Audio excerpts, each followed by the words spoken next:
Olá pessoal, sejam bem-vindos a mais um episódio do Dando Mentes. Hoje a gente tem uma convidada mais que especial, uma grande amiga minha, que é a Rafa Friso. A gente vai estar falando hoje sobre terapia do esquema. A gente vai estar falando sobre alguns mitos, sobre como ela entrou em contato com a terapia do esquema e até para quem que a gente pode pensar em trabalhar com terapia do esquema. Aqui já quebrando um mito, não, terapia do esquema não é para todo mundo. E a gente vai estar entendendo um pouquinho melhor quem que pode se beneficiar desse modelo terapêutico que nós dois gostamos bastante, defendemos de uma certa maneira, mas que a gente também entende as limitações desse modelo. Rafa, quero te agradecer primeiramente por ter topado participar do Lendo Mentes, o episódio número 40. Sim, pessoal, já estamos no episódio 40 aqui do Lendo Mentes, é muito legal estar aqui contigo num número tão bonitinho, né? 40 fica bonitinho, né? Simbólico. Uhum. Léo, muito obrigada, tá? Pra falar de um tema que eu gosto tanto, que a gente vive isso, né? Até brinquei contigo, que a gente fala até dormindo de terapia do esquema. Então, obrigada pelo convite. Pra mim é uma honra participar desse número, né, simbólico também do podcast, né? E tô aqui pra te ajudar também a responder todos os mitos e dúvidas que a gente sabe que ainda existem sobre terapia do esquema. Então, Rafa, primeiro assim, eu acredito que a intersecção, assim, entre os nossos seguidores e as pessoas que nos conhecem deve ser grande. Mas te apresenta um pouquinho pro pessoal. Quem tu é, de onde é que tu vem e como que tu também entrou em contato com a terapia do esquema. Perfeito. Até falando um pouquinho da tua trajetória, né? Perfeito. Bom, então eu sou a Rafaela, sou psicóloga já há 10 anos, né? E há quase o mesmo tempo também sou terapeuta do esquema, porque eu fiz, logo depois, né, de me formar, eu fiz a minha especialização em TCC, porque eu acho que é o caminho que muitos de nós fizeram como início, né? Mas logo me apaixonei, me encantei pela terapia do esquema, né? E eu vou fazer parte daquele clichê de que se encantou pela terapia do esquema, porque era uma terapia mais afetiva, etc, etc. E lógico que isso encanta num primeiro momento, mas não é só sobre isso a terapia do esquema. E hoje eu te digo que o que me manteve na terapia do esquema foi justamente quando eu percebi o potencial que a terapia do esquema pode ter na relação terapêutica também, que hoje, inclusive, é a maior parte dos meus estudos e do meu foco é a relação terapêutica. Então, fiz o meu mestrado com terapia do esquema, né? Fiz essa maluquice comigo, eu acho, né? De pesquisar terapia do esquema, mas foi muito interessante, né? Ter pesquisado sobre isso, porque é uma variável difícil de pesquisar, digamos assim, né? E foi muito importante também para minha formação. Então, fiz o meu mestrado com essa abordagem, né? Hoje eu atuo como professora, supervisora e terapeuta do esquema e sou completamente apaixonada. Apesar de vir do clichê, né, da terapia afetiva, né? Não é isso, lógico, que me mantém. E eu acho que a terapia do esquema é muito mais do que isso. E as pessoas também vão descobrindo, né, que a terapia do esquema é mais do que isso aos poucos, até pelo seu caráter integrativo. E daí eu acho que a gente já entra num ponto importante, que é de como a terapia do esquema ela pode ser. Não que ela é deturpada, mas como ela pode ser... De novo, a gente tá falando às vezes de rede social, de um vídeo de 90 segundos, às vezes a gente tá falando de um carrossel que vai englobar uma parte do que é aquilo, né? E não consegue explicar realmente o que é um modelo. Então, assim, o que é a terapia do esquema? E depois a gente pode entrar para quem que a gente pode estar pensando realmente, até mais baseado no que a gente tem de evidência hoje para essa população, né, que pode se beneficiar da terapia de esquema. O que é o modelo? Vamos começar por aí. Por mais que eu tenha falado até no podcast mesmo, acho que com meu pai sobre isso, pincelei com a Luísa, pincelei com o André, até mesmo com o Gustavo. Acho que sentar e falar de terapia de esquema é a primeira vez que a gente tá falando de fato, né? Sim. Léo, a gente sabe que não é o caso, mas se fosse uma pessoa que nunca ouviu falar, até alguém que não fosse terapeuta, tá? Porque muitas pessoas perguntam, mas o que é esse negócio, esse terapia do esquema que tu fala lá no teu Instagram, as pessoas que não são psicólogos que me seguem, né? E eu sempre resumo da mesma forma, dizendo que se eu fosse resumir de uma forma muito clara, simples, vulgar quase eu diria, né? Eu diria que terapia de esquema é sobre características de personalidade. Quando eu falo sobre isso, os leigos dizem... Ah, tá, né? E, bom, alguns terapeutas também, tá, né? Então, terapia do esquema é falar sobre personalidade, sobre características de personalidade, sobre teoria de personalidade. E aí, claro, né? A gente vai aprofundando e a gente vai entendendo que não é só sobre isso, né? E que ela foi, claro, né? Criada e pensada para pacientes crônicos, graves, refratários, que têm questões de personalidade, da sua construção de personalidade, né? Então, o modelo, ele se propõe, na verdade, a isso, né? A entender o funcionamento da pessoa, considerando todas essas variáveis que tem o temperamento de cada um, né? Que tem as experiências negativas, precoces, às vezes traumática, mas não só. Que tem, né, a falta das necessidades emocionais não atendidas também. Então, não sei se tu falou um pouco já sobre isso. Não, a gente não entrou de fato a fundo sobre isso, mas talvez a grande espinha dorsal do modelo, né? Que Exato. são as necessidades emocionais, e acho que a gente pode até se debruçar um pouquinho sobre elas. Sim, perfeito. Eu acho que a gente resumiria também, né, a terapia do esquema em necessidades emocionais, né? A terapia também das necessidades emocionais, porque todo modelo é embasado nisso, e às vezes, eu não sei se tu percebe isso, já antecipando um pouquinho dos mitos, das dificuldades, né? Às vezes as pessoas pensam que terapia do esquema é técnicas vivenciais, Aham. que esse é o grande, né, pulo do gato da terapia do esquema. É uma parte muito importante, é lógico que sim, mas eu diria que o grande pulo do gato da terapia do esquema não é isso, né? São as necessidades emocionais e como isso interfere na construção de qualquer indivíduo, né? Seja adaptativo ou desadaptativo, né? Então, eu sempre começo dizendo isso, sobre a personalidade, depois sobre como a gente tem que voltar o nosso olhar desde o princípio para as necessidades, porque isso vai nos ajudar a compreender e internalizar esse modelo de trabalho também de terapia, né? A partir disso, do ponto de partida, né? Aquilo que todo indivíduo precisa ter da forma mais completa possível e saudável, sabendo, né, que vão ter falhas e que não vai ser atendido de forma plena, porque isso não existe, né, humanamente, não é humanamente possível, mas olhando a partir disso, isso nos ajuda a compreender todo o resto. Né? Então, eu sempre começo por aí e trabalho para que os meus supervisionandos, os meus alunos, os meus pacientes também compreendam que existe sim um guia que nos faz nos desenvolver da forma mais saudável possível. Mas que quando isso não é possível, quando isso não acontece, somado a experiências precoces negativas, somado a temperamento, somado ao ambiente também compartilhado, o contexto em que se está inserido, isso gera esquemas iniciais desadaptativos ou adaptativos, mas aqui a gente vai falar, né, do time que não está ganhando no caso, né? E isso vai acompanhando, enfim, né, depois a gente fala de estratégias de enfrentamento, acompanhando o indivíduo até o fim da sua vida se ele não encontrar um terapeuta no meio do caminho, né? Bom, e daí tu falou de necessidades emocionais básicas, assim, como é que tu poderia definir elas? E além de como que tu pode definir as necessidades, de falar dessa classificação, né? Porque nós temos, pela terapia do esquema, originalmente nós temos 5 necessidades emocionais básicas, mas a gente vai ver outros modelos, como o da Carol Dweck, propondo 7, a gente vai ver até mesmo conversas dentro do modelo da terapia do esquema, também propondo 7, então a gente vai vendo até o próprio Stephen Hayes falando sobre a importância de necessidades, o Maslow falando da pirâmide hierárquica de necessidades. Como é que a gente pode definir as necessidades emocionais básicas da terapia do esquema, ao menos pelo as necessidades que nós temos hoje, né? Que estão classificadas hoje. Sim. Bom, seguindo o modelo do Jung, né, que é essas 5 necessidades, então, né, eu sempre digo, né, faço algumas estratégias para a gente lembrar logo quando a gente está aprendendo terapia do esquema, né, que é sempre pensar no antagônico dos domínios esquemáticos, né, então, seria, né, aceitação, né, estabilidade emocional, apego, afeto, senso de identidade, né, estímulo da autonomia, tudo isso pensando que os pais e cuidadores precisam estar atentos. Limites com afeto, além disso, né, também a expressão das emoções, né, a espontaneidade, o lazer.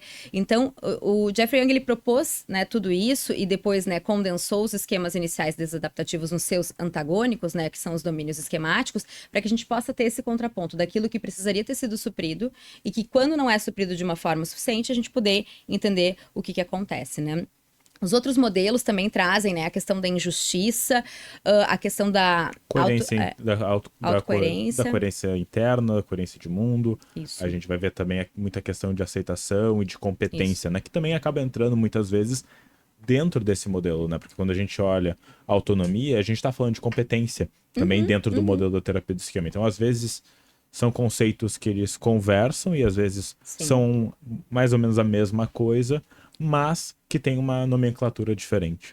Exato. Então, eu sinto, tenho essa sensação também, né? Que elas estão contempladas, claro, com um foco talvez um pouco diferente dentro dessa proposta do Jung, né? E eu sempre digo isso, né? Porque a grande questão que trazem, né, de dúvida, mas e se o paciente não identifica, ou se o paciente não vê essa falta, né? E eu sempre digo para os meus alunos e os supervisionandos também que, na verdade, a gente precisa já dessensibilizar que faltou para todo mundo. Faltou para mim, faltou para ti, faltou até para o Jeffrey Young, né? Então, é lógico que vai ter faltado, porque não é possível. E a gente não tá falando da intencionalidade dos pais, né? É lógico que existem pais mais perversos do que outros, alguns pais que erraram porque não sabiam. Enfim, o ponto não é entender a intenção, né? Mas Sim, a falta. gente não tá falando aqui de nenhum tipo de abordagem que a gente precisa voltar e perdoar essas pessoas, ou que a gente precisa até entender. Exato. A gente precisa, na verdade, olhar para os fatos do que ocorreu. Exato, né? E me limitar a isso, né? Nesse momento, a comportamentos, né? Porque muitas vezes eu até não vejo um movimento não só de perdão, né? Da tentativa do paciente, mas às vezes de justificar, mas o meu pai, minha mãe, isso ou aquilo. Ok, cada um tem a sua história, né? Mas o ponto aqui é o comportamento e que faltou. Independente da intenção, né? Então, eu acho que esses modelos todos hoje, né, eles conversam e fazem com que a gente compreenda, né, o que é importante para um indivíduo se desenvolver de uma forma saudável. Eu costumo dizer, Léo, não sei se tu compartilha disso, assim, mas embora ainda precisaria ter estudos a respeito disso, né? O que me ajudou ao longo da minha trajetória a poder entender a importância das necessidades emocionais foi, inclusive, estudar um pouco sobre desenvolvimento humano, né? Outros autores, coisas, né, desse tipo, mas que me ajudassem a entender quais são os parâmetros, sabendo que não são parâmetros necessariamente estáticos, porque não é possível, né? Nós estamos falando de pessoas, né, humanas, né? Então, estudar sobre mais ou menos o que é esperado, né? O que é importante, né? Considerar hoje também, os estudos falam muito sobre isso, né? Sobre questões contextuais, culturais, étnicos, até religiosos. É importante para a gente compreender aonde aquele indivíduo estava inserido, né? E isso nos ajuda e também ajuda o paciente a entender a sua própria história. Sem buscar necessariamente perdão de ninguém, não é isso. É entender, né? A gente vai ter tempo para tudo nessa terapia, né? Claro, o perdão é questionável nesse sentido, mas a gente vai ter tempo para ressignificar. Num primeiro momento é só, de fato, né, fazê-lo entender sobre o que ele tem, né? E daí, na medida que a gente não tem essas necessidades emocionais básicas atendidas em relação a esse temperamento e esse histórico de experiências precoces adversas, a gente vai desenvolver esses esquemas. Como é que tu classificaria o que é um esquema inicial desadaptativo? Também, dentro da ideia, né, eu brinco que eu sou filha, né, de Skinner e Ellis, assim, no sentido de simplificar as coisas para os pacientes, né? E, na verdade, vamos ser francos, né? Isso também tá falando de uma questão de... Tu não precisa ser tão rebuscado para explicar certos conceitos, e, na verdade, isso também trabalha muito daí da tua inteligência de facilitar o acesso aos outros, né? Perfeito. E que eu acho que isso também é um grande nó na cabeça, assim, dos terapeutas, né? Eu compreendo que por uma certa perspectiva pode ser complexo o conceito, né? E que quando a gente está aprendendo algo novo, a gente demora até internalizar isso, né? Mas muito mais que ser, né, rigidamente fiel ao livro no sentido das palavras rebuscadas, o que a gente precisa fazer é poder ajudar o paciente a compreender de uma forma simples, né? E isso não é desmerecer a teoria, nada disso, né? Então eu resumiria também o esquema numa verdade. Né? Uma verdade pessoal, eu diria, né? Então, por que uma verdade? Porque é um conteúdo muito importante. E rígido, né? Rígido, estático, no sentido de pouca maleabilidade, né, para mudança, mas é uma estrutura importante, né? Porque é quem ela é e quem ela ouviu e se construiu ao longo de todo esse tempo, né? Então, eu diria que é isso, uma verdade absoluta, uma verdade incondicional, uma estrutura rígida, né, mais inflexível, com esse caráter, né, que se forma, então, como uma característica, né, de personalidade mesmo. Eu acho que é legal daí também da gente sempre conseguir colocar que esse esquema inicial desadaptativo, ou AID, como a gente vai chamar para simplificar o termo, ele é realmente esse filtro da realidade, né? Então, a gente vivencia a realidade a partir desses esquemas, né? E eles não vão estar sempre ativados, vão existir circunstâncias onde não vai fazer sentido. Mas, vamos imaginar, tô num relacionamento íntimo, questões de abandono, questões de amor, isso tudo vai entrar em cena. E, consequentemente, essas verdades, como tu bem colocou, podem ser ativadas quando eu percebo que alguma dessas necessidades emocionais básicas não foi adequadamente atendida, não é? Uhum, exatamente. Então, eu digo que a volta, a conta chega, né? Digamos assim, né? Porque uma vez eu li um autor, eu não me lembro agora quem era, né? Mas era um livro de, enfim, de personalidade, e ele falava que embora, né, de um estudo que embora a gente entendesse que os transtornos de personalidade, eles não são transtornos do neurodesenvolvimento, a lógica era muito semelhante, né? Ninguém tem, se torna ou surge um diagnóstico de personalidade aos 30 anos, né? Então ele falava sobre como isso vem se construindo a partir, né? E aí ele usou um pouco de esquemas, um pouco de crenças para explicar isso, né? Ele foi usando isso ao longo, né, do desenvolvimento para entender que, bom, né, é do desenvolvimento, porque a pessoa vai se formando e se construindo desde muito pequena, né? E isso vai se consolidando e se perpetuando, né? E reproduz. Embora, né, muitas vezes a gente vê pacientes que às vezes não têm mais os seus pais e cuidadores presentes, porque faleceram, porque estão distantes, mas nem por isso eles deixam de reproduzir aquilo que eles aprenderam com outros relacionamentos, né? E daí eu acho que quando tu fala isso, a gente já vê um dos maiores mitos da terapia do esquema, que a terapia do esquema é uma terapia do passado. Ela não é. Ela é uma terapia do presente, onde esses esquemas, eles são atualizados no presente, a partir da interpretação que a gente tem da realidade do que está acontecendo. Só que é toda essa construção que nós temos que desenvolve esses esquemas, e por isso que a gente olha para o passado. A gente olha para o passado para entender a construção, mas a terapia, ela é do presente. Eu não sei se tu percebe isso como um dos grandes mitos ou até mesmo uma das grandes dificuldades, porque a gente dá essa ênfase um pouquinho no passado para compreender o desenvolvimento, porque daí já fica mais claro, a gente está falando de transtornos de personalidade na sua grande maioria dos indivíduos que vão fazer tratamento com terapia do esquema. Consequentemente, é importante entender qual foi esse aspecto desenvolvimental. Sim. Sim, eu percebo até, Léo, isso numa coisa muito importante, assim, né? Eu percebo até numa resistência dos terapeutas, né? Do tipo, tá, descobri os esquemas, já investiguei a história de vida, e agora? Né? Como se, assim, bom, aí acaba, né? Não, né?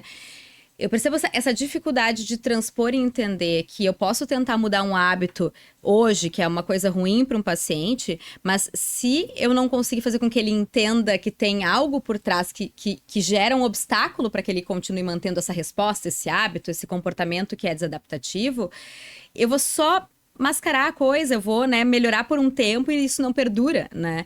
Então, o que acontece é que eu acho que as pessoas, elas vêm ávidas pela terapia de esquema, porque ela traz um diferencial, digamos assim, nessa ênfase, nesse foco, mas depois parece que as coisas não se conversam.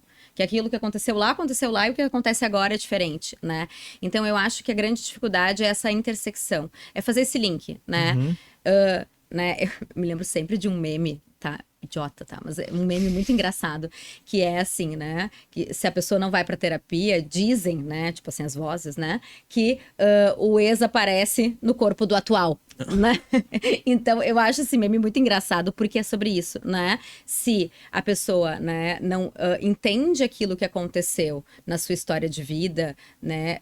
Isso vai voltar, de alguma forma, né? Não como uma profecia autorrealizável, né? Não como esse meme, mas vai voltar porque a gente repete os nossos padrões, né? Então, eu acho que isso é um grande mito, uma falácia e é desconhecimento também sobre a abordagem, né? E daí eu acho que é essa questão, né? Ela é atualizada, os esquemas, eles são atualizados e entender isso envolve a gente entender como eles se desenvolveram, porque é o grande filtro da realidade que a gente tá vivendo. Na maior parte das vezes a gente tá vivendo a partir desses filtros. E no momento Sim. que eu entendo de onde isso se originou e eu consigo fazer essa conversa, eu consigo agir a partir disso, bom, eu consigo ter um caminho diferente.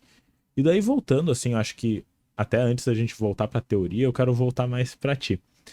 Tu falou que tu te apaixonou, assim, ou te suscitou, assim, um pouquinho mais a terapia de esquema quando veio essa questão um pouco mais afetiva. Como é que tu entrou em contato com a terapia do esquema e como que a tua relação com a terapia do esquema ela evoluiu nesses anos, desde que tu primeiro conheceu esse primeiro amor e como foi evoluindo. Como toda grande história de amor, tem um início, mas vai evoluindo no decorrer dos anos. Perfeito.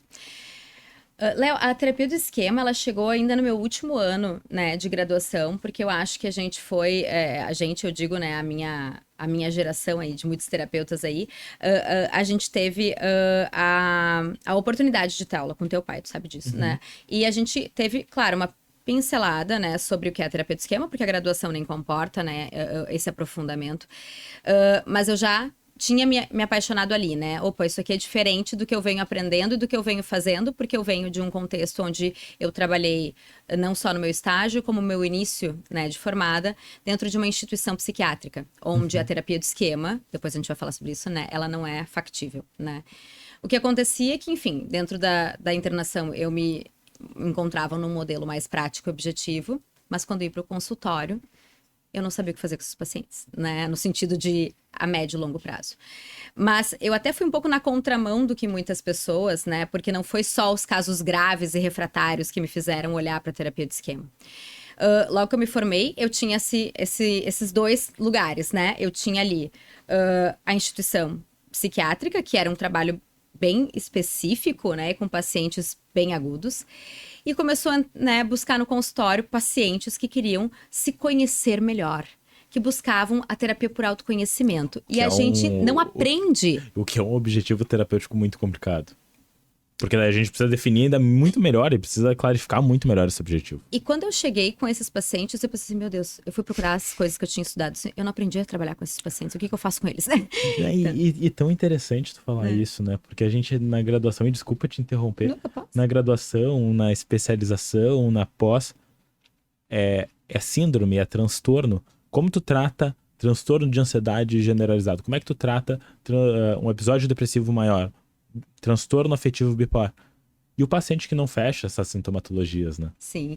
E aconteceu uma coisa de, assim, um ir encaminhando pro outro. E quando eles chegavam, eles começavam já a dizer esse objetivo. Eu te juro que me dava um arrepio, assim, ai meu Deus.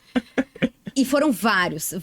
E eu assim, não, só um pouquinho, né? E aí, enfim, fui ler, fui estudar. Eu já tava lendo por conta, né, a terapia do esquema, o livro. E aí eu logo me inscrevi, né? Por isso que eu digo, ano que vem faz 10 anos que eu sou terapeuta do esquema, porque eu me inscrevi no curso, porque eu disse, não, se trabalha essa bendita dessa personalidade, eu devo, né, ganhar algumas ferramentas com isso, né? Então, lógico que o que me encantou foi essa questão do afeto e que eu sentia, às vezes, falta, né, por usar a TCC tradicional e também pelo contexto de trabalho que eu tinha. Eu tinha um atendimento muito rápido, enfim, dentro de um contexto de hospital psiquiátrico, né? Mas a terapia do esquema, ela me ajudou com esses pacientes que queriam se conhecer melhor.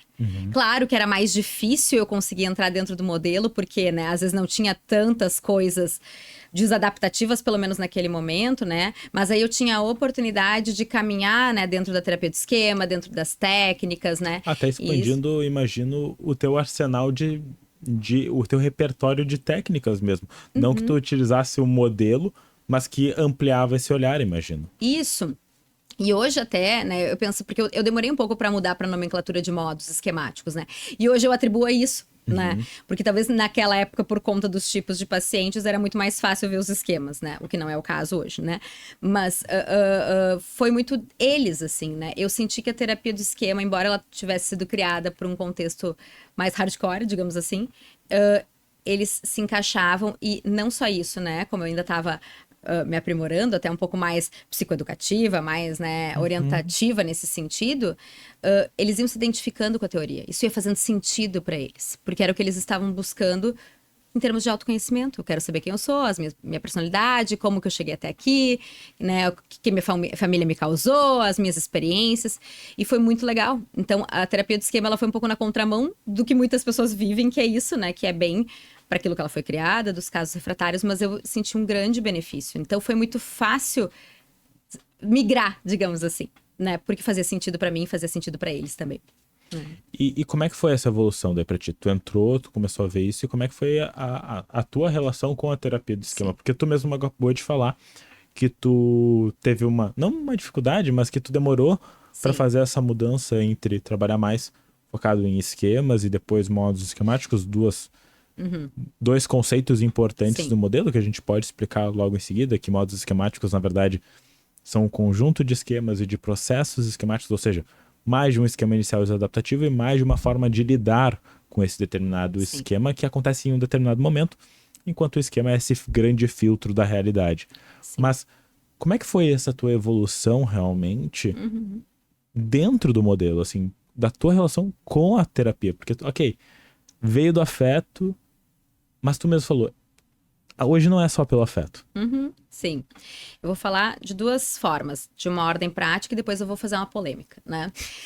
A primeira, né, de ordem prática. Tudo pelo corte, né? Ah, sim, né? Tu sabe, né? Então, assim, qual é a primeira parte? A parte prática, né? Que eu sempre digo. Eu comecei estudando por conta, né? Fazendo uma dupla de estudos, né? Com a Luísa. A gente foi estudando por conta porque eu entendi que eu A Luísa Maciel, escutem o Isso. podcast com ela há uns 2, 3 atrás. Isso. Então, a gente foi estudando por conta, a gente se reunia semanalmente para estudar o livro branco, aquele, né, que todo mundo chama de a Bíblia, né, para entender e para chegar também, né, no curso com algum tipo de noção. Então, a gente foi estudando por conta, a gente se reunia, para nós era mais fácil estudar em dupla, então a gente estudava juntas, né. Chegando no curso, todas as aulas, né, eram muito densas, então eu sentia a necessidade de me manter em estudo. Então, isso de ordem prática, né. Quando eu digo que eu sou terapeuta há 10 anos, isso significa que eu estudo há 10 anos, né?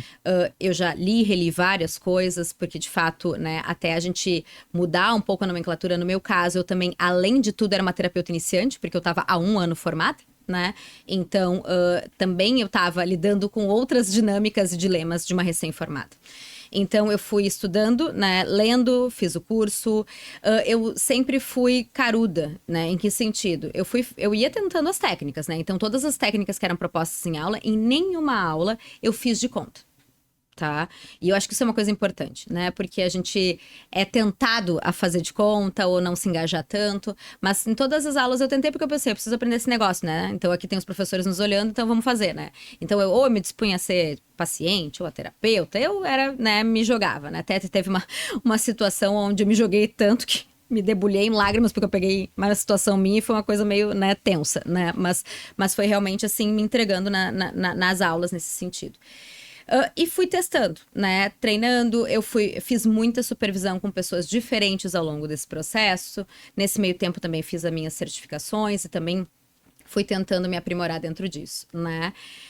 Mas eu tive dificuldade, sim, porque num primeiro momento a parte dos esquemas fazia muito sentido e foi aquilo que que eu aprendi mais rápido, né? E eu tive essa dificuldade de fazer essa transição. Mas aí vem a polêmica, tá? Ainda que os meus pacientes eram pacientes que talvez não fossem tão graves, então não tinham tantos esquemas ativados e até poderia ser didático falar dos esquemas, a verdade é que eu tinha medo de ir para outra nomenclatura, tá? Então, hoje, quando eu vejo alguma resistência de algum terapeuta em trocar, eu sempre me questiono se não é medo.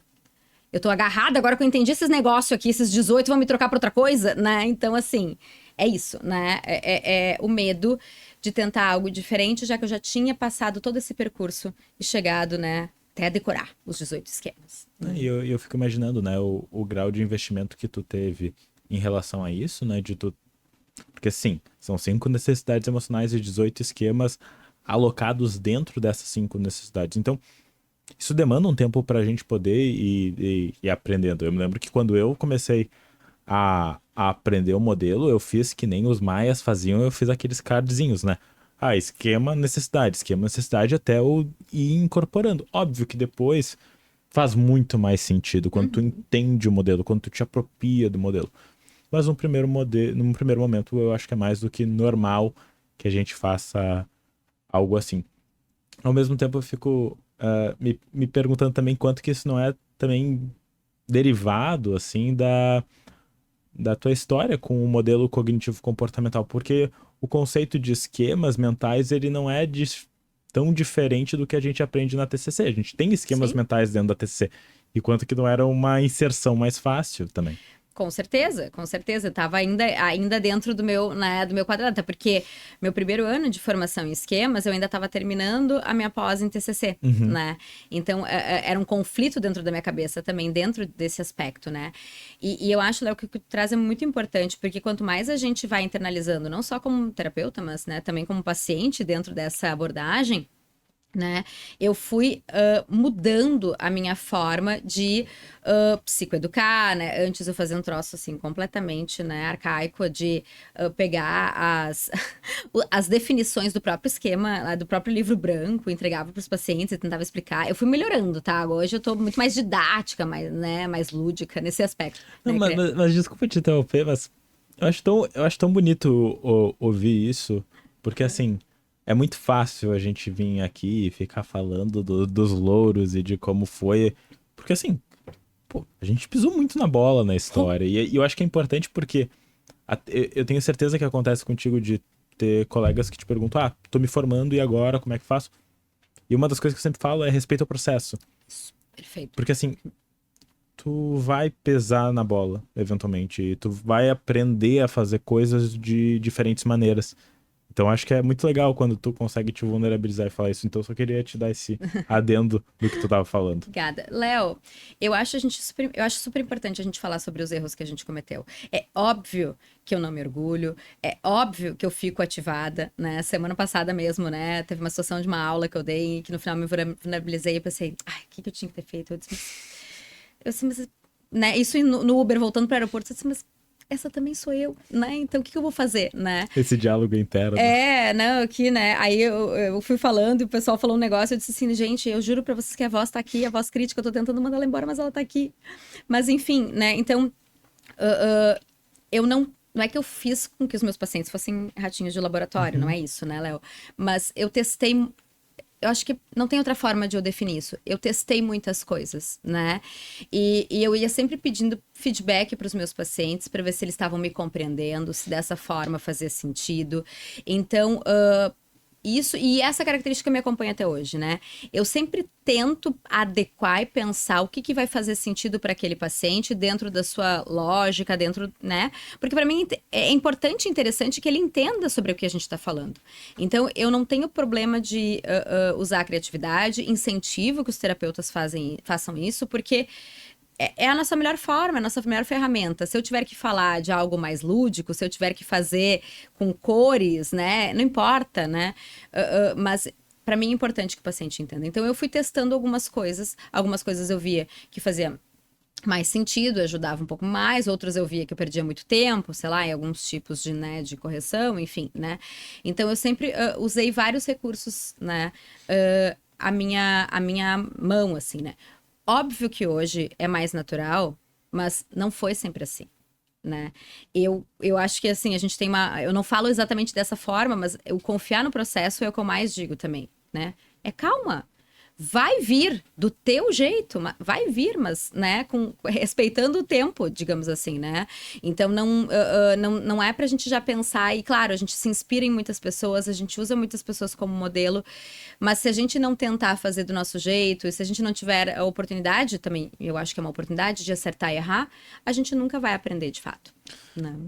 Não, e eu acho que isso tudo que tu traz é muito rico e muito importante pra gente ir pensando, assim. E daí, como é que tu vê, assim, saindo um pouquinho da terapia de esquema, mas indo para pontos que eu acho que são muito importantes quando a gente pensa em informação pessoal e não só de psicologia, mas, assim, como é que tu vê a tua evolução, assim, como profissional?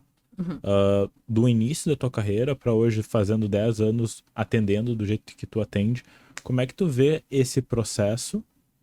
E quais foram, ou quais são as coisas que tu pode apontar que foram realmente importantes pra ti, pra tu estar mais tranquilo na tua prática? Uhum, tá. Eu gosto muito de estudar, né, Léo? Gosto muito de estudar psicologia, né? Só que fica bem claro, né? Então eu gosto muito de estudar e para mim entra dentro, né, das coisas de lazer, prazer, né? Então aquela coisa assim de compulsão de livros e tal, que a gente tá sempre comprando livro. Eu confesso que eu tô em recuperação, tá? Mas assim, né? Mas eu já sofri também, né, desse mal por muitos e muitos anos, e ainda sofro. Então eu gosto de estudar.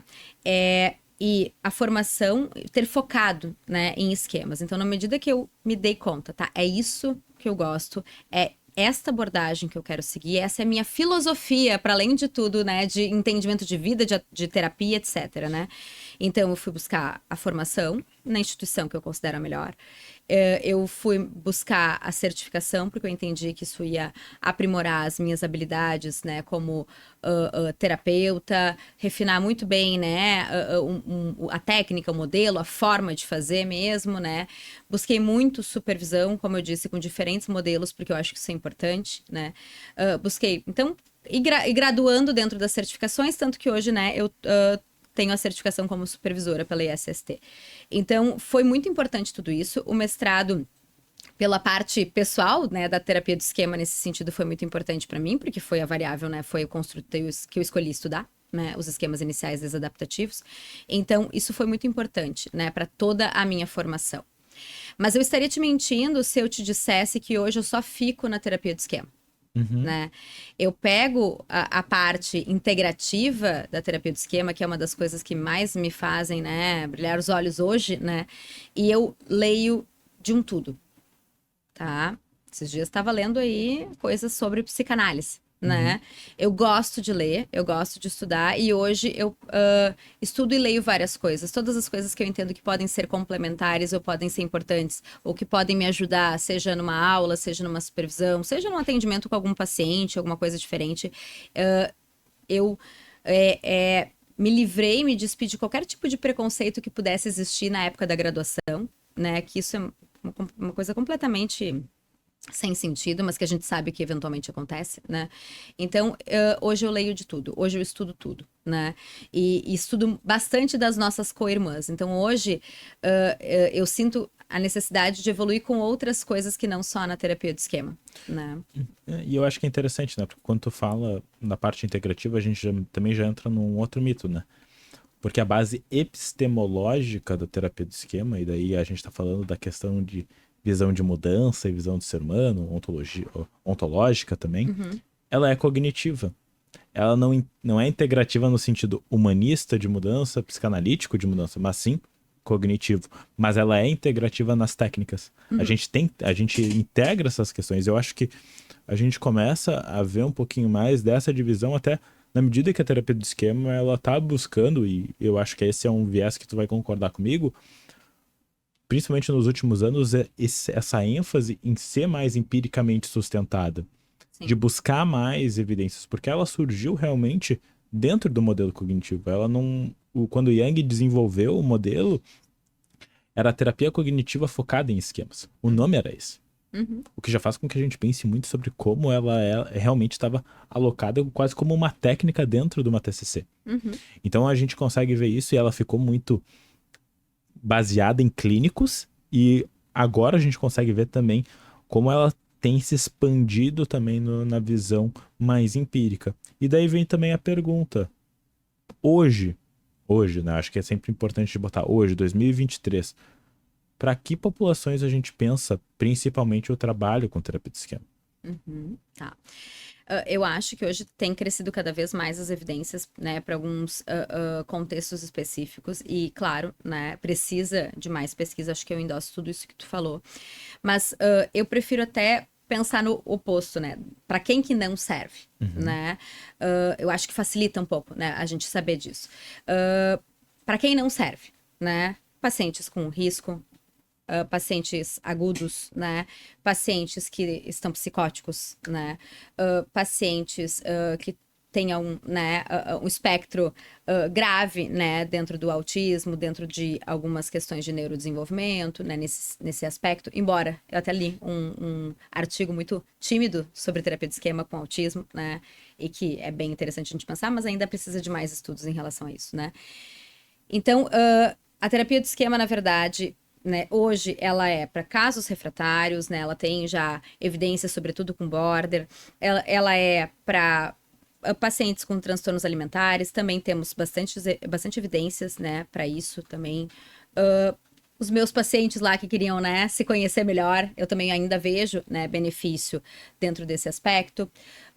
E acho que dentro do que eu penso, assim, né, Léo, eu sempre avalio justamente isso, assim, né, e eu sempre instruo os meus alunos e os meus supervisionandos a pensar sobre isso, né. A gente primeiro precisa entender se a gente é chamado com ambulância, né, se a gente precisa lidar com algo que é emergencial, né. E eu sempre avalio o custo-benefício de a gente poder adentrar com a terapia do esquema dentro daquilo que o meu paciente está trazendo como objetivo e demanda, né? Porque o que acontece é, né? Lógico que, enfim, né? A gente entende que tem vários momentos em que a gente vai dar uma segurada, mas a gente precisa entender que fazer terapia não é fácil. Não. Né? Não dá, ela não é para ser dolorosa, mas exige um grau de desconforto durante o processo. Com certeza. Então, eu brinco que às vezes, eu brinco com os meus pacientes, olha, eu vou te fazer um convite cretino, tá? Porque é cretino às vezes fazer terapia, né? Que é poder te despir, te vulnerabilizar, né? E, em certo nível, entrar em contato com o sofrimento. Né? Então, eu sempre digo isso para os meus pacientes, olha, eu sei que não é um convite fácil, né? E eu espero, sim, que tu te sinta ansioso, talvez um pouco triste. Mas a gente tá aqui juntos. Eu não sou só tua dupla. Eu tô contigo. Né? E quando eu falo isso, é nesse aspecto para mostrar, olha, vai ter dor envolvida. E é por isso que eu vou no teu ritmo. Então, para além daquilo que a gente sabe, que a gente consegue ler, né? Nos artigos, nessas coisas assim, a gente sempre precisa avaliar o timing, né? E o momento do paciente também. É porque toda tomada de decisão clínica, ela acaba sendo probabilística, né? De eu quero maximizar a chance de acerto e diminuir a chance de erros. Toda ação, tu vai ter uma probabilidade de errar por mais próxima do 100% de acerto que tu vai ter. Tu tem essa probabilidade, tu precisa levar isso em consideração, ainda mais pensando em algumas intervenções que vão mexer mais com o paciente do que outras, né? Então, isso precisa ser levado em consideração. E acho que o que tu falou é importante, né? Primeiro, entender exatamente onde é de forma nenhuma, ou ao menos agora a gente não tem nenhuma evidência que seria realmente indicado a gente trabalhar, para a gente poder pensar também no que é indicado. E como tu falou, a gente tem principalmente, né, evidências para transtornos de personalidade, a gente tem evidências interessantes para transtorno de personalidade borderline. Sim, a terapia comportamental dialética, ela tem mais evidências do que a terapia do esquema para transtorno de personalidade borderline, mas de novo, a gente está olhando, a gente vai ter que fazer uma avaliação do paciente para ver o que melhor vai ser adequado para aquela pessoa, também pensando na expertise do clínico, contexto, várias questões que entram em cena, além do simples número de artigos e da evidência. Eu acho que essa é uma questão, assim, quando a gente pensa em prática baseada em evidências, que é bem importante. Acho que na mesma medida, uma coisa que é importante quando a gente fala em terapia do esquema é da gente entender que a gente fala, ela é uma terapia nova? De certa maneira, ela não é uma terapia tão nova, mas ela ganhou esse viés mais empírico há menos tempo do que outras abordagens. A terapia comportamental dialética e a própria ACT, que são, de uma certa maneira, surgiram mais ou menos na mesma época, sempre tiveram um viés muito mais de pesquisa do que a terapia do esquema. O que eu fico muito feliz de ver essa mudança. Porque, assim, a gente sabe que o que uma terapia ela precisa de evidência para seguir, senão Sim. ela tá fadada a ficar mais no campo filosófico. E a gente precisa estar sempre buscando essas evidências. E daí vem um ponto que tu trouxe que eu acho muito legal. Muitas pessoas, elas são direcionadas para a terapia do esquema por essa questão do afeto. E eu acho que a rede social faz isso, né? Parece que a terapia do esquema ela é muito afetiva. Mas ela é só afetiva? Vamos de polêmica, né? Eu não acho que é polêmico, assim, daí é o meu lado, assim, falando. Tu não acha que é polêmico porque a gente é muito parecido nesse aspecto de confrontação. Por sinal, gente, eu e a Rafa, a gente normalmente dá aula juntos, é sempre uma festa, né? A gente fica se divertindo a aula inteira. Não, pra mim, eu saio, é um dia que eu vou desopilar, né? É brincar, né? Léo, eu acho que é importante a gente falar isso, mas assim, curioso é que a gente de fato tem, acho que, né, um perfil parecido nesse aspecto, né? Eu acho que eu não sei nem como definir isso, assim, porque ao mesmo tempo que, sim, é afetiva e isso atrai e a gente se sente aí suprido em algumas lacunas, talvez, do que, né, as abordagens mais tradicionais, ali, né, a abordagem da TCC mais tradicional. Então, é verdade, de fato, a gente tem um lugar diferente, né, pensando na relação terapêutica, só que, né, tá lá no livro, não sou eu que tô dizendo, nem tu, né, que além da reparentalização limitada, a confrontação empática, ela precisa acontecer. Não é só, senão seria terapia da reparentalização limitada ou ilimitada, o que é pior, né? Que às vezes é o que acontece, né? Isso é importante, eu sempre, né, trago, às vezes eu uso, né, os meus filhos como exemplo, porque, né... Porque é um ótimo exemplo. Porque é um ótimo exemplo e eu consigo entender muito mais sobre necessidades emocionais agora que eu sou mãe, né? E o B, que é o mais velho, ele está na fase que muitos chamam de Terrible Two, né? Que é a fase em que eles ficam, né, adolescentes dentro né, Da infância. da infância. Então hoje, né, hoje foi um desses dias, né? Tudo era não quero. Não quero isso, não quero isso, né? A gente respira 39 vezes, né? Estava lá meu filho, né? Tinha que botar a fantasia, que hoje era o dia da fantasia, ele tava de Capitão América, né? Fofinho. Muito, mas aí o outro era não quero, porque daí não quero a meia, porque daí não quero o tênis, aí não queria colocar o casaco, né? Bom, o bendito do casaco ficou em cima da mesa, né?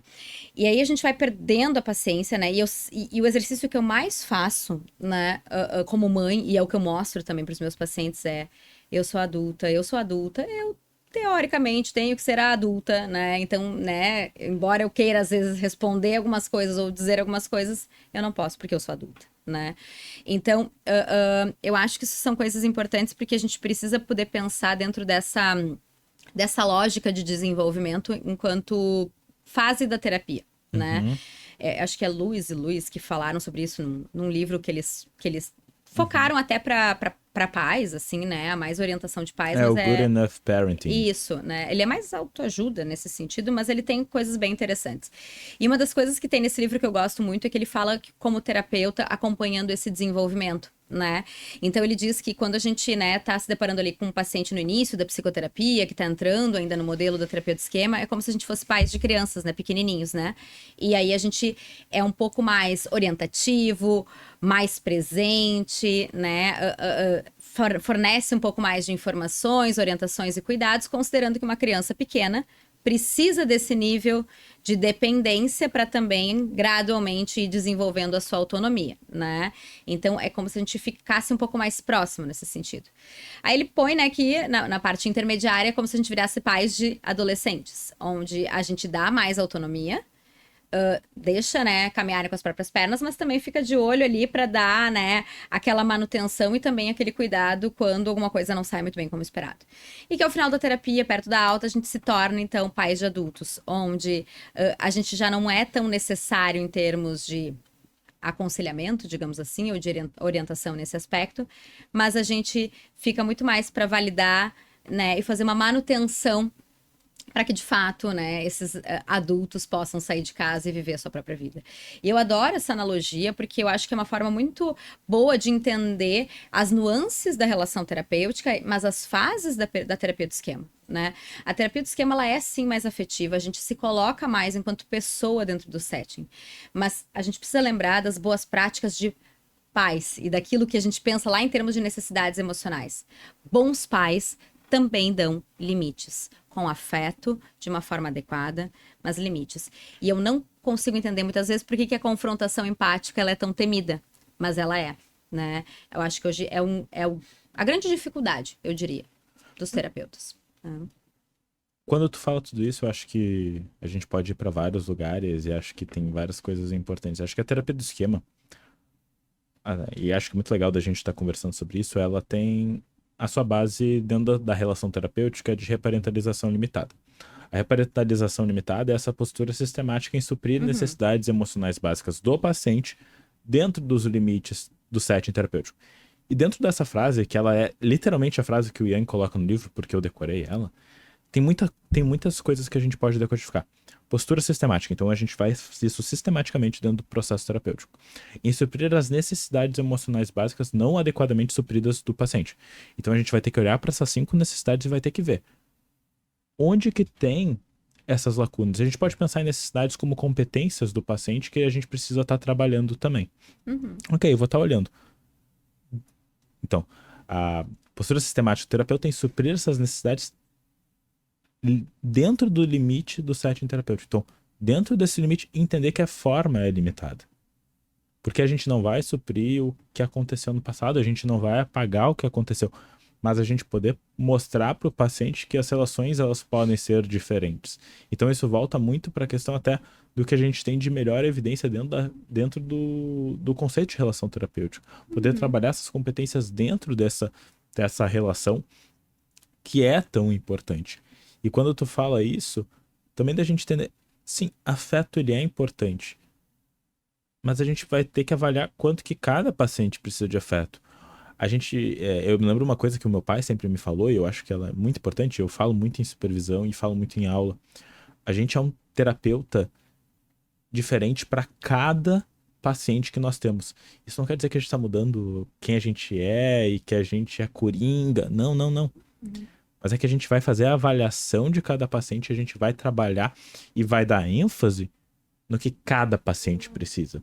Então, consequentemente, vai ter um paciente que tu vai ter que ser mais afetivo, vai ter outros pacientes que tu vai ter que ser um pouquinho mais de colocar um pouco mais de limites, outros de tu dar mais autonomia. Então, são várias questões que elas são trabalhadas. E eu acho que daí isso entra uma outra questão.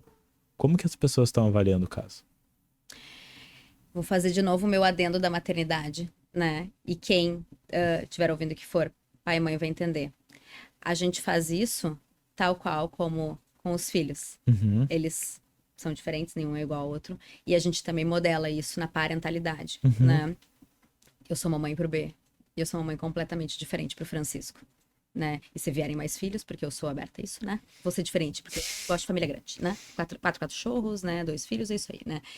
A música do Lua Santana ficou pequena. Ficou. Então, assim, querido, né? Eu acho que é isso, assim, Léo. A gente vai avaliar cada paciente, né? A gente vai olhar singularmente para cada vivência, para cada história, e exatamente isso. E isso exige muito da nossa atenção, né? Por isso que eu brinco que a terapia de esquema, às vezes, ela é mais cansativa, né? Porque a gente vai analisar não só aquilo que é das variáveis que a gente já sabe que são importantes dentro da terapia, mas é entendendo realmente, assim, a particularidade daquele paciente, né? Se eu sei que aquele paciente vai, né, entender o que eu quero falar, se eu fizer certa analogia, usar alguma metáfora, falar de alguma determinada forma, fazer algum tipo de gesto simples, né? Claro, tudo dentro dessa... Dentro desse escopo do que é terapêutico. Exato, e daquilo que é limitado, né?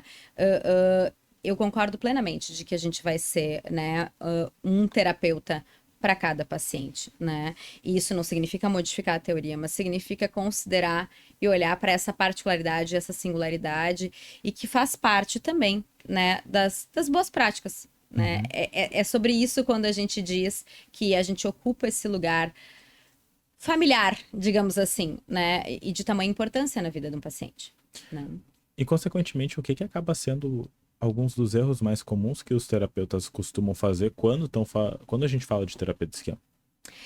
Eu volto para a questão da confrontação empática, né? Porque, Léo, vamos lá, vamos supor que eu e tu, a gente briga, tá? Por qualquer razão, né? Eu tenho várias opções. Eu posso não falar mais contigo, te deletar das minhas redes sociais e, né, te ignorar e não falar mais contigo e, enfim, quebrar os pratos, mesmo sair falando mal de ti, tá? Claro que a gente aqui falaria de várias estratégias de enfrentamento, né, desadaptativas e poderia nomear cada uma delas, tá? Mas eu também posso chegar, né, e te dizer, olha, Léo, eu queria conversar contigo, né, eu tô chateada porque aconteceu isso, né, me pareceu isso, senti tal e tal coisa, né, eu queria te ouvir, como é que tu entendeu o que aconteceu, né, enfim, e como é que a gente pode fazer, assim, né, porque eu gosto de ti, quero manter tua amizade, pra mim é importante, tô chateada, entendo que tu também, etc. Adultos saudáveis sentam e conversam. E eu acho que é isso que falta os terapeutas, talvez, assimilarem. Ninguém gosta de lidar com conflito. A gente foge de feedback, porque a verdade é que a gente não quer se deparar com essa escuta do tipo, olha, Léo, né? Eu queria hoje te dizer que eu percebo isso de ti, né? E tu poderia me dizer, bom, Rafa, então eu, né, percebo isso de ti. Eu acho que é uma tendência natural, assim, humana da gente tentar fugir e entrar nessa bolha de achar que a gente não erra, de que a gente não faz as coisas. Mas a gente, né, no nosso campo racional, a gente entende que, claro, a gente erra. Mas a verdade é que é difícil se deparar olho no olho com isso. Então, hoje, eu acho que o que impede a confrontação empática é o medo. É o medo de entrar em conflito, É o medo de, daqui a um pouco, o paciente dar um feedback sobre algo negativo que ele está percebendo e que ou a gente desconhece ou a gente sabe que a gente está fazendo mesmo. E é olhar para esse lado que não é tão bonito, né? Então eu acho que hoje o medo impede porque a gente não consegue falar sobre os fenômenos, falar sobre as coisas que incomodam. Só que esse é o melhor e maior modelo que a gente pode dar enquanto terapeutas, porque adultos sentam e conversam. Isso não significa que a mágoa se dissipa, isso não significa que volta tudo a ser como antes, mas eu acho que é melhor laboratório e modelo de uma relação real, né? Em que às vezes eu vou ficar magoada com o meu terapeuta, eu vou ficar incomodada com o meu paciente, mas no final das contas, o nosso vínculo dá um jeito de superar as coisas. Não superar e apagar como se não tivesse acontecido, mas quando o vínculo é forte, ele suporta para reconstruir e para reparar esses ruídos e essas rupturas. Então, eu te diria que o maior erro hoje é não confrontar, não dar limite. O maior erro, que na verdade é uma vulnerabilidade do terapeuta, é o medo. É o medo da gente fazer aquilo que a gente precisa por medo do paciente abandonar, pelo medo do feedback negativo, o paciente falar alguma coisa negativa sobre o nosso trabalho. É o medo, né? Daí acho que isso volta para a questão até de uma das coisas que eu conversei com a Luísa, desse autocuidado e de poder entender muito bem como as minhas questões elas podem estar impactando a minha relação com o meu paciente, com essa pessoa que está ali, porque a pessoa está buscando cuidado. E eu preciso entender como eu funciono para ver como as minhas questões elas podem entrar em cena, porque se elas entrarem em cena, elas vão ter um impacto Sim. positivo, negativo, bom. A situação vai ditar mais ou menos isso. Mas eu preciso ter essa clareza para eu poder mitigar isso. Para eu poder ter um grau de controle sobre isso dentro do possível, porque a gente não controla tudo que a gente sente, mas que eu consiga controlar para ser terapêutico. Porque eu acho que esse é o grande ponto, preciso ser terapêutico. E daí eu faço um adendo que eu acho que é, assim, eu e tu a gente concorda em gênero, número e grau nisso, que é a questão de avaliação. Eu acho que às vezes a gente não, ao não fazer uma boa avaliação, a gente não tem uma boa abordagem psicoterapêutica. Por quê? Porque quando eu avalio bem, eu entendo qual é a necessidade, eu entendo qual é a demanda e assim por diante, e consequentemente eu consigo ter uma intervenção que faz sentido. Então, eu preciso avaliar, eu preciso entender bem, eu preciso saber qual é o objetivo, não só da terapia, mas da intervenção como é, por ela só. E nesse sentido, Léo, não sei se tu concorda, mas o que eu vejo de dificuldade dos terapeutas é a pressa, Uhum. né? Pode ser. Acho que é um fator com certeza. Né? É a pressa quando a gente tá ali dentro, né? Que é logo partir pros esquemas e aplicar o inventário, não sei o quê, né? E todo mundo passa por isso, eu também já fui, né? A taradinha do inventário, né? Então, assim, todo mundo passa por isso, eu também aplicava, queria aplicar logo e tal. Hoje, às vezes eu confesso que eu até esqueço do inventário, tá? Mas assim, né? Eu vou aplicar meses depois. Mas é isso, né? É que às vezes também não vai fazer sentido para algum paciente, né? Eu acho que entra de novo nisso. Ela é uma prática. A terapia do esquema, ela tem protocolos. Sim. Mas, em geral, na prática clínica, ela é mais processual. Então, tu Sim. está trabalhando em processos terapêuticos que tu tá buscando. Então, às vezes, tu não vai fazer sentido aplicar aquele questionário. Tu pode usar outras formas de medição que vão fazer mais sentido. Exatamente. Então, e assim, né? Eu entendo e eu acho que em algum nível isso é importante, porque quando a gente está iniciando realmente na abordagem, a gente precisa desse respaldo, né? Do inventário, né? Sobretudo o de 90 questões, que é o que eu mais gosto, né? De esquemas mesmo. Mas eu acho que a gente, nessa afobação, muitas vezes, de tentar entender, assim, o que a gente precisa fazer em termos de técnica, a gente pula essa etapa tão importante, que é avaliar bem, que é entender qual é o objetivo, o que o paciente quer, qual é o momento, né? Fazer também isso. Bom, meu paciente quer, tá, eu quero terapia de esquema, eu já vou começar lá e vou lá numa situação abusiva, né, do paciente. E aí, quando vê o paciente, sei lá, tá se separando, ou perdeu emprego, ou não tem recurso nenhum, ou tá desestabilizado, né? Então, assim, a gente não vai escavocando coisas sem nem avaliar se minimamente o paciente consegue ter o básico, né? Psicologia das emergências nesse sentido, né? Então, eu acho que isso é importante, a gente poder fazer essa avaliação com calma e tranquilidade para poder implementar aquilo que a gente acredita que vai ser mais efetivo. A gente tem um pouco hoje nas redes sociais, assim, um movimento muito grande sobre evidências e o que eu acho super importante. Uhum. Mas de alguma maneira, às vezes, acaba tendo a terapia do esquema, ela acaba ficando num lugar meio cinzento, né?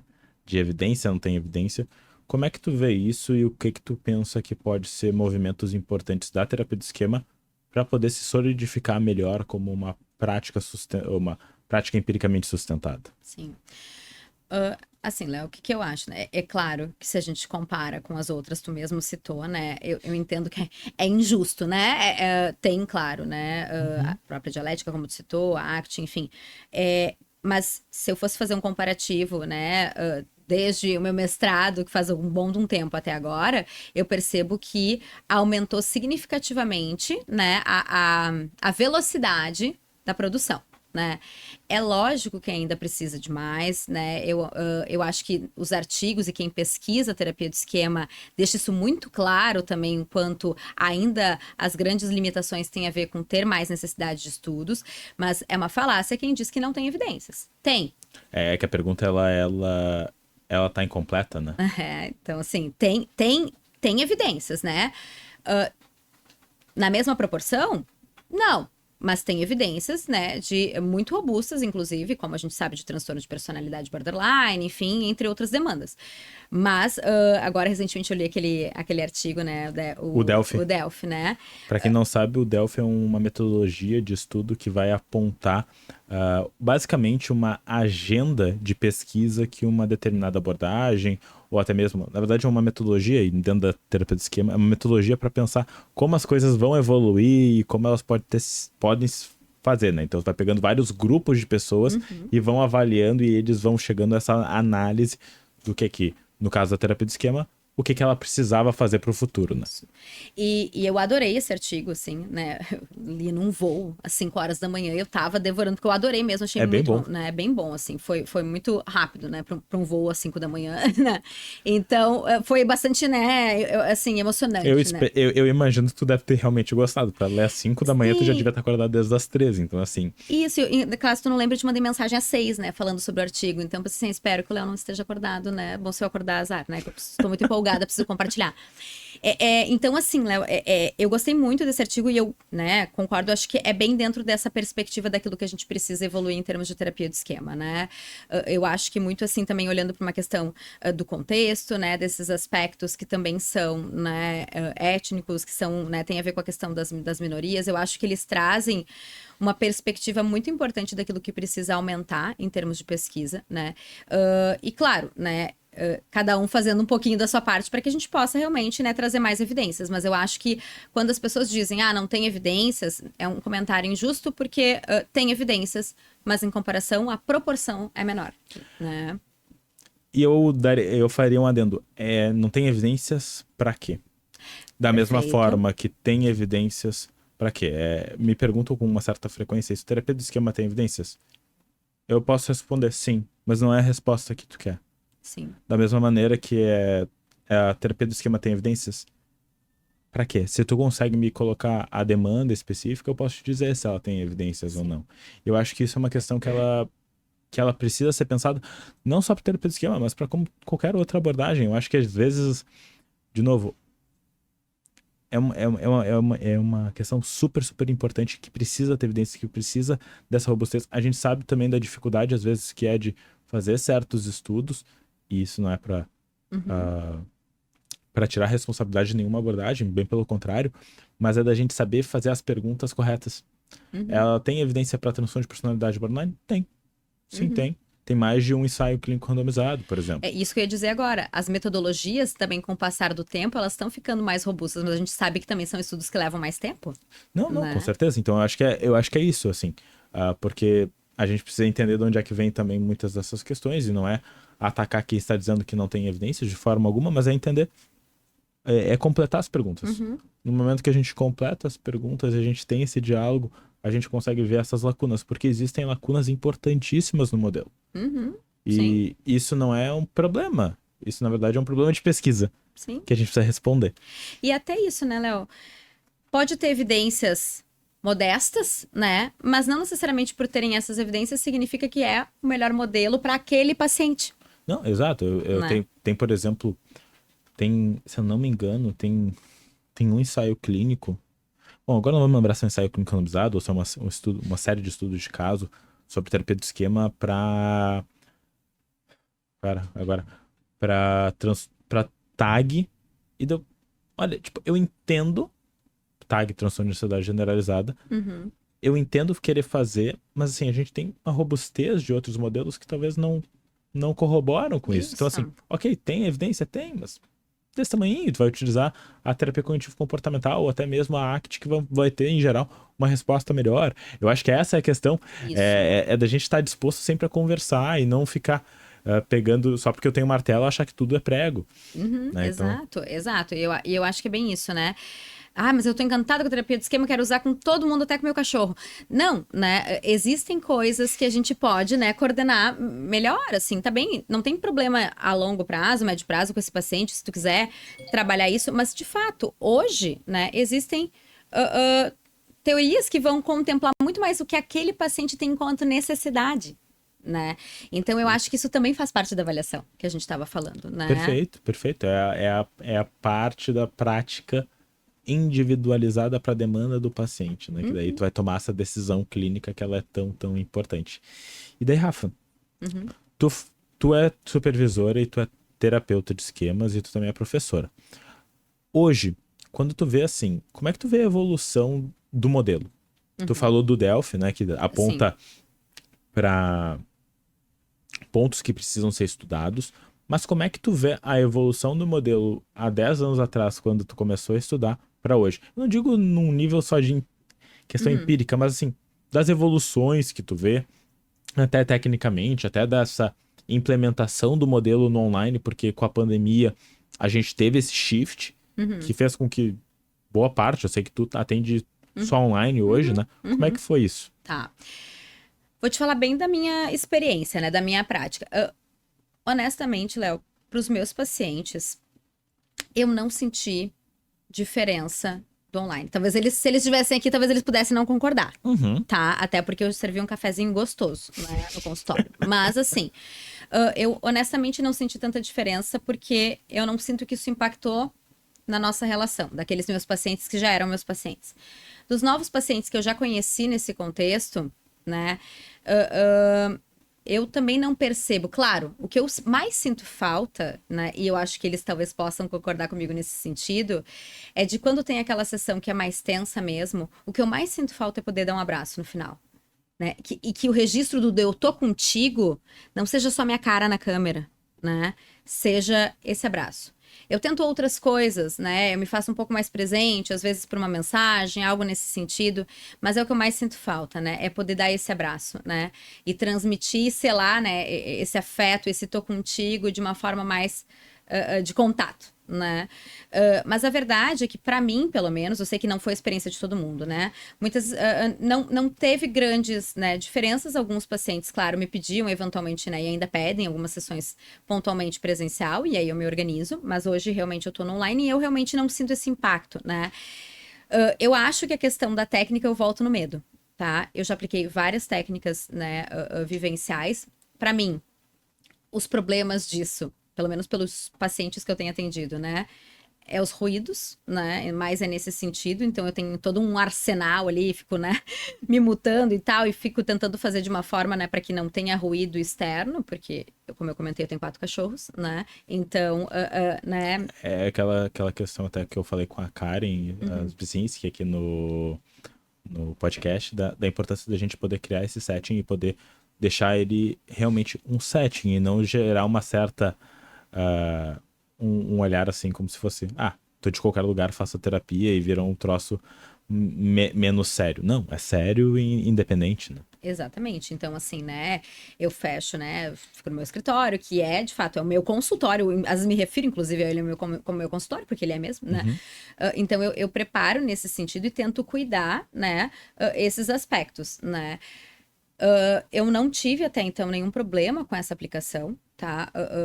No online. É claro que quando atualmente eu não tenho atendido pacientes de risco, então também isso é uma coisa importante, né? Porque aí sim eu acho que o online ele não consegue dar o suporte que A gente tem precisa, até as melhores né? práticas vão dizer que não é pra gente fazer esse atendimento, né? Que o Exato. mais indicado realmente seria um atendimento presencial com uma demanda de risco. Então, eu super concordo contigo. Então hoje, de fato, hoje os meus pacientes, eles são terapeutas, a grande parte, né? Então, Legal. né? Então hoje, eu digo que eu só tô com os terapeutas porque, né, seja no modelo terapia, modelo na supervisão, eu tenho duas arquitetas, aliás, uma arquiteta agora.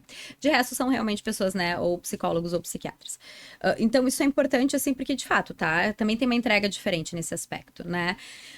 Sobre a evolução do modelo, né? Bom, como eu disse, né, eu me saí das minhas barreiras e hoje fui para linguagem de modos, e o que eu percebo é que dentro desse sentido, né, hoje há muitos anos, né, hoje parece que foi ontem, né, há muitos anos, mas enfim, fiz essa transição, então depois que, né, eu comecei a usar a linguagem dos modos, eu vejo o quanto isso de fato potencializa, né, a psicoterapia e quanto cada vez mais a gente fica, né, voltado para esse olhar, para esse modelo, a gente consegue também aproveitar aquilo que tem, né, de evidências também sobre isso, seja, né, independente do transtorno que a gente vai trabalhar. Então, eu acho que dentro dessa perspectiva, a evolução da terapia do esquema, agregando também essas questões contextuais, né, eu acho que tem conseguido fornecer um trabalho muito completo, né. Uhum.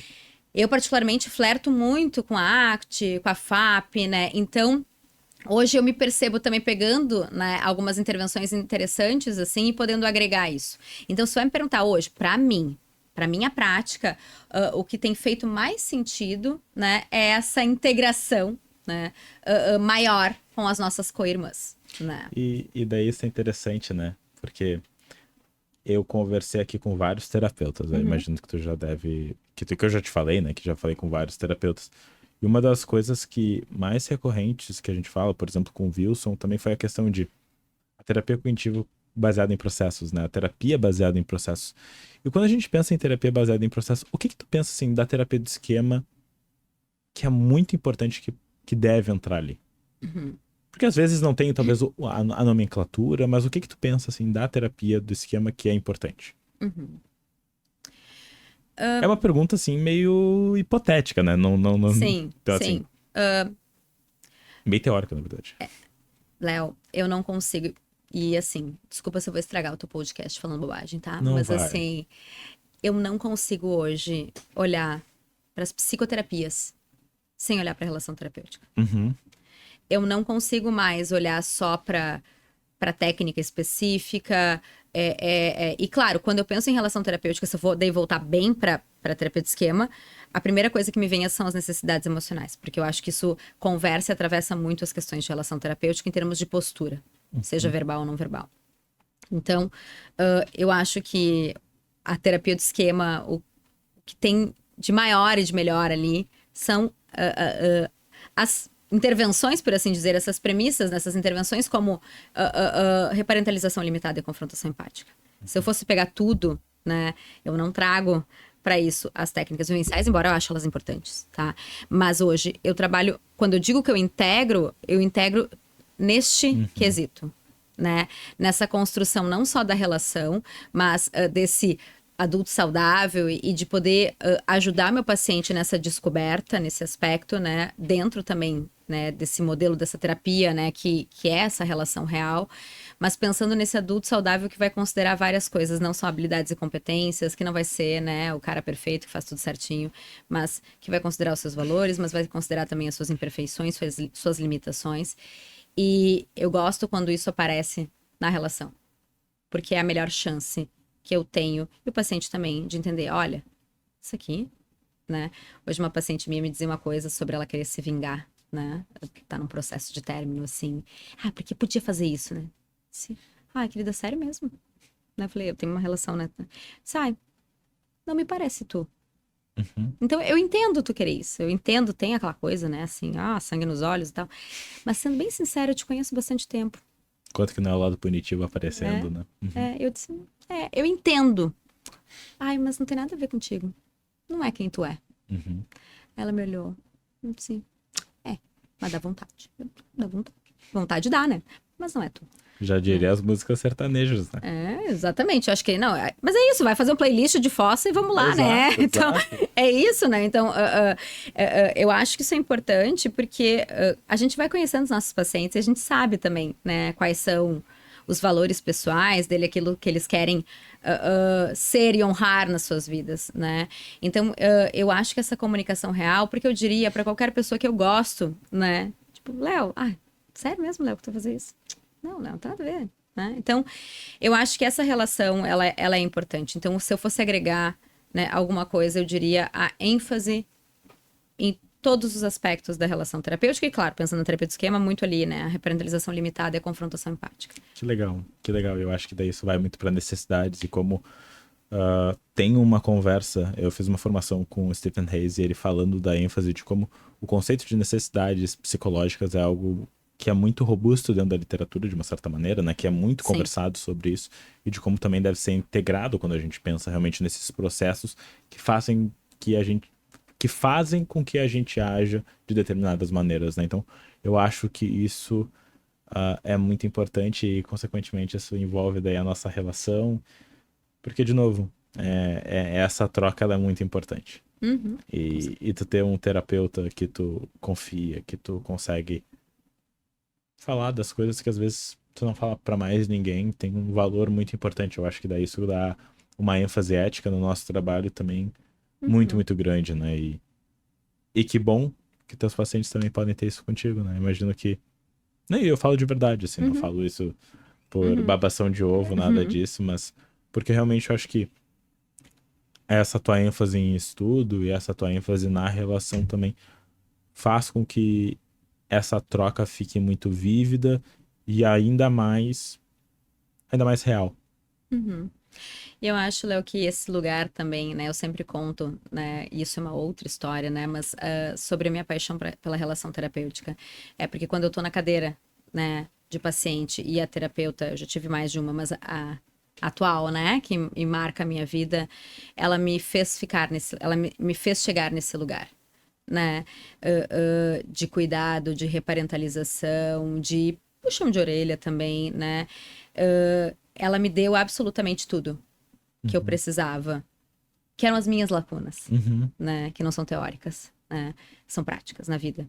Então, eu acho que quando eu me conecto com isso e penso em tudo que ela já me deu, me ofereceu e me cuidou, é isso. Eu não quero ser ela, eu não quero ser igual a ela, mas ela é com certeza uma mulher que me inspira, uma pessoa que me inspira. E eu quero poder fornecer também isso para os meus pacientes, porque eu acredito nisso. E é muito legal quando tu fala isso, porque a gente vai internalizando esses modelos de terapeutas para nós e dessas pessoas que são tão importantes, né? E é muito interessante, né? Porque quando eu penso no meu terapeuta, eu também penso nisso, sim. Eu não quero ser ele, mas tem coisas que eu super valorizo, assim, eu penso, cara, que legal que eu posso ter a oportunidade de estar vivenciando isso com alguém que eu sinto que me entende. E quão importante é esse lugar, né? Certo. E Rafa, a gente tá chegando aqui mais no final aqui do nosso podcast. Se tu pudesse fazer, assim, um pouquinho de um resumo ou uma mensagem do que a gente falou aqui hoje, o que seria? Nossa. Acho que A gente foi pro longe, né? Acho que a pergunta mais difícil que tu me fez ao longo de todo encontro. Eu acho que eu diria algo de reparentalização limitada, mas algo de confrontação, para quem está nos ouvindo, dos terapeutas, né? Eu diria, no meu lado mais reparentalizadora, para não terem medo, para poderem abraçar a terapia do esquema, né? Ela, de fato, é esse lugar afetivo, né? É uma teoria que vale a pena a gente estudar, que vale a pena a gente se dedicar, que vale a pena a gente conhecer, porque ela realmente faz sentido, não só para os pacientes, mas para as nossas vivências enquanto terapeuta, para quem se identifica, né? Então, venham, né? Sem medo. Mas o outro lado, o lado B, diriam assim, venham sem medo, mas com estudo, né? Então, esse lado que não é para ser uma voz crítica, mas é para ser, de fato... Eu acho que é de adequadamente colocar a responsabilidade que os terapeutas têm. Isso, sejamos adultos saudáveis, né? Então, adultos saudáveis se responsabilizam, adultos saudáveis sentam em conversam, adultos saudáveis sentam e estudam também, né? Não se colocam num lugar de só ter tudo mastigado, digamos assim, né? Então, de fato, quando a gente começa, a gente fica um pouco assustado, a gente encontra algumas dificuldades, mas se realmente ser um bom terapeuta, um terapeuta efetivo, é um valor para nós, é algo importante, a gente vai poder, né, mapear quais são os meios para eu ser esse terapeuta que eu desejo ser, porque se é um valor para mim, eu vou empregar aquilo que eu preciso, né? Então, se fosse resumir, eu diria: a terapia de esquema é uma terapia robusta, que tem evidências, sim, né, para algumas coisas mais do que outras, que precisa ainda de estudos, mas que os terapeutas que conseguirem compreender, que estudarem, que entrarem dentro do modelo, que buscarem ser terapeutas com formação, né, com supervisão, com a sua terapia pessoal, também vão conseguir, né, aproveitar o melhor da terapia e poder oferecer esse atendimento qualificado também, né, para os pacientes, pensando nas necessidades que são importantes para eles, né, serem atendidos, mas também para aquilo que está alinhado com os valores do terapeuta. Perfeito, perfeito. E Rafa, minha última pergunta e não menos importante. Se a Rafa, criança adolescente, estivesse escutando aqui o podcast, o que tu falaria para ela? Pesado, hein? Até parece que tu não sabia que ia vir isso. Eu só sabia. Mas eu tinha pensado uma coisa diferente, mas eu vou dizer o que veio na minha cabeça agora, tá? Eu diria: tu não é preguiçosa, coisa nenhuma, tá? Só tá faltando algo que te brilhe os olhos, um propósito, um sentido, tá? Então continua, não desiste. Tu é suficiente e tu vai encontrar algo que te faça brilhar os seus olhos. Que legal. Tenho certeza que é importante falar isso e poder pensar sobre isso. Com certeza. Rafa, quero primeiro te agradecer muito por ter participado aqui do podcast. Foi muito divertido, foi muito bom. Acho que a gente conseguiu cobrir muita coisa. Acho que a gente poderia ficar horas e horas falando sobre isso. Mas se o pessoal quer te encontrar, onde é que o pessoal pode te encontrar para poder te seguir, saber um pouquinho mais do teu trabalho? Onde é que o pessoal pode te encontrar? Tá, perfeito. Eu quero de novo te agradecer, né? Para mim é uma grande oportunidade. Eu adoro conversar contigo. A gente se diverte muito, né, Léo? Dando aula e fazendo, né? Acho que ainda temos algumas pela frente, inclusive. Temos. Né? Então, muito obrigada. Gostei muito de estar aqui. Adorei, tá? Eu vou querer mais um cafezinho, tá? O pessoal vai ficar na vontade, mas eu quero mais um cafezinho agora, né?